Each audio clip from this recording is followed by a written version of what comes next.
So then guys, we've already got news about the next generation of the E model of the iPhone. I'm talking about the iPhone 17e, and it's on target already to come out in 2026, and today I want to tell you all the details about it. But first of all, let's quickly go over a little history lesson where we are with the E model. So earlier this year in 2025, we got the iPhone 16e. This was a brand new iPhone that completely replaced the iPhone SE line. Now this new iPhone on its own, it's an okay model. It's only got a single 48 megapixel camera on the back of it, but it also has a 60 Hz display. It still has that notch kind of display as well. At the top, it doesn't have dynamic island. It's got things like the action button, but one of its big killer features, I'd say, is the battery life. You can get a superb up to 27 hours battery life out of this, and that's even better than the normal iPhone 16.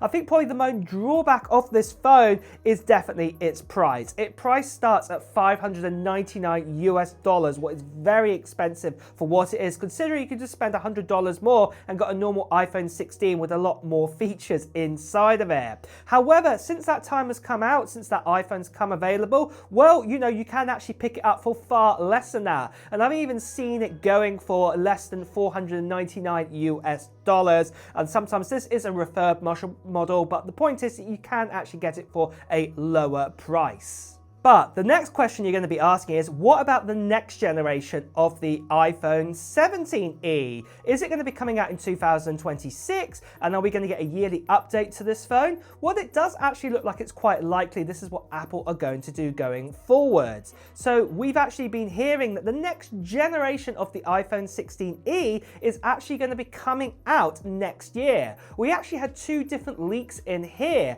One saying that there's one that the iPhone 16e is on target for the early part of 2026, what kind of falls in line what we had this year, where we actually got the iPhone 16e coming out in February time. But then we also got another leak here saying it's going to be coming out in May time, so it's a little bit later on. And to be deadly honest, this could also happen in my opinion. Apple like to kind of like launch their kind of flagship phones around this time. You know, we've had this with the previous SE models, all of them, and then we've also had this with the 16e. So yeah, I'd actually say around that time does make a lot of sense, but as we get closer to that time, I think it's going to become even more clear exactly when we're actually going to be getting it.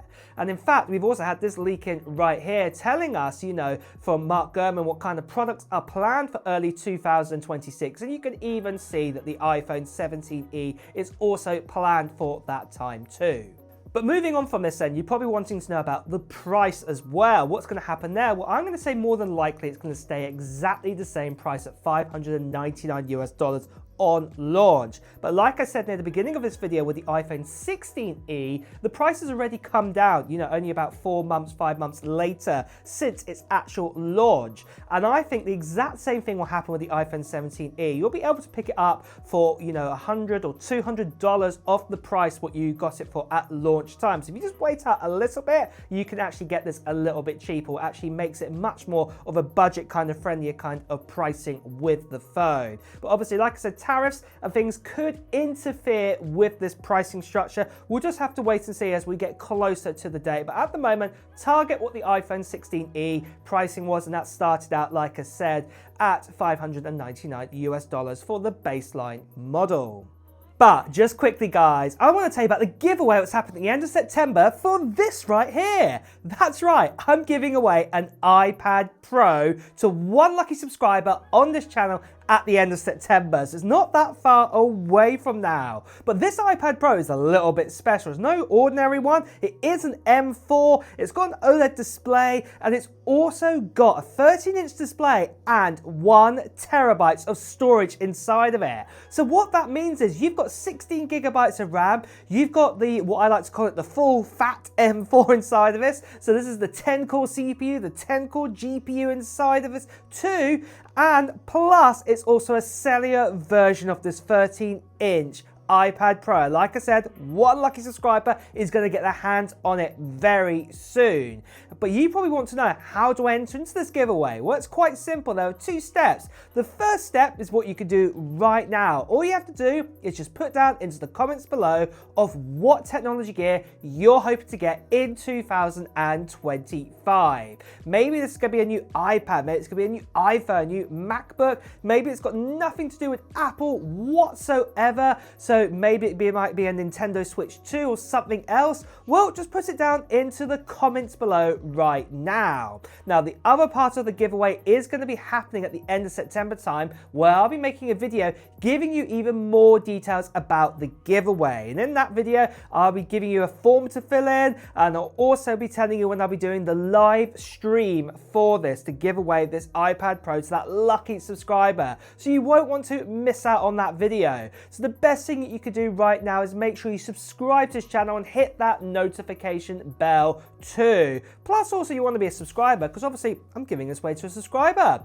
But the last thing I just want to quickly say about this giveaway is that sadly there are still lots of scammers and spammers out there. People still impersonating me, sending to WhatsApp, Telegram, Instagram direct message. Please do ignore these people. Best you can see right here. Please do report them. So moving on from this then, what kind of new features are we expected to see in the likes of the iPhone 17e? Well, personally, I do not believe too much is going to change with the actual design of this. It's probably still going to have the single camera and the actual design of it, the same size screen. Everything like that is probably going to stay exactly the same.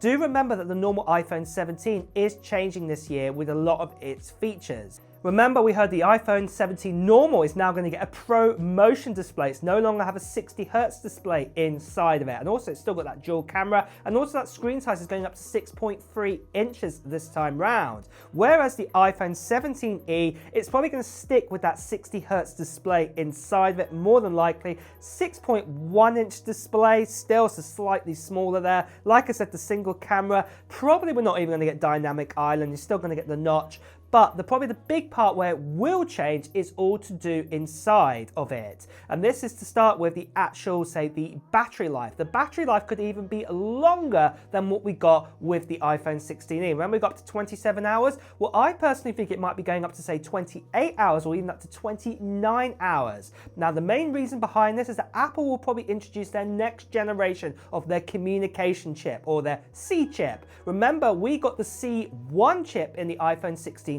This is Apple's own custom modem, as it were, to connect to 5G connectivity and Wi-Fi.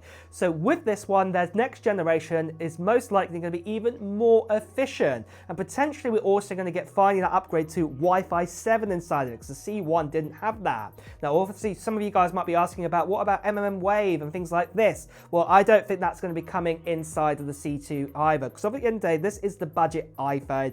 It's not going to get, you know, all that kind of glory and all that amazing things. I don't personally believe there. But the other change is also going to be the chip inside of it. More than likely, it's going to get the A19 chip, what's going to be introduced into the likes of the iPhone 17 normal. What I would be saying with this though, more than likely, it's probably only going to get, say, 8 gigabytes of RAM inside of this. So yeah, don't expect that the RAM to be 12 gigabytes or anything like that. It's probably just going to be the standard 8 gigabytes, again, because it's the budget phone here. But obviously, probably a core might be pulled out of it too. So maybe, you know, a GPU core might be pulled out, maybe one of those efficiency cores or one of those performance cores in the CPU might also be pulled out to, you know, pull down the prices. This is the binned version of the A19 chip that will be going inside of this phone. So yeah, just expect it to be ever so slightly slower than, say, the likes of a normal iPhone 17, but obviously you'll be able to still do all the usual kind of functions and everything out there with like Apple Intelligence and things like this. So yeah, from that point of view, probably everything else will probably stay exactly the same. For the main camera on the back, there is the potential that Apple might just keep the same 48 megapixel camera, but obviously that A19 chip will probably enhance that camera as well a little bit more there. But the main point is, I think, like I said, it's just going to be kind of an iteration, as it were, a kind of slight upgrade over the likes of the iPhone 16e. And personally, in my opinion, by that point, the iPhone 17e comes out, you might even want to just get yourself an iPhone 16e at an even lower price by that point, because it doesn't look like too much is changing. But that's just my own personal opinion there. But what are your thoughts then on the iPhone 17e? Are you waiting out for it, even though it's going to have some only little upgrades inside of it? Or are you going to get yourself a different iPhone or a different phone altogether? Well, let me know in the comments below. And with that as well, guys, it's time to also wrap up this video too. So if you have enjoyed watching it, please do press the like button. As always, if you want to hear the latest Apple news, reviews and comparisons, make sure you subscribe to this channel and also hit that notification bell. Until next time, guys, I'll see you really soon. Take care. Bye bye.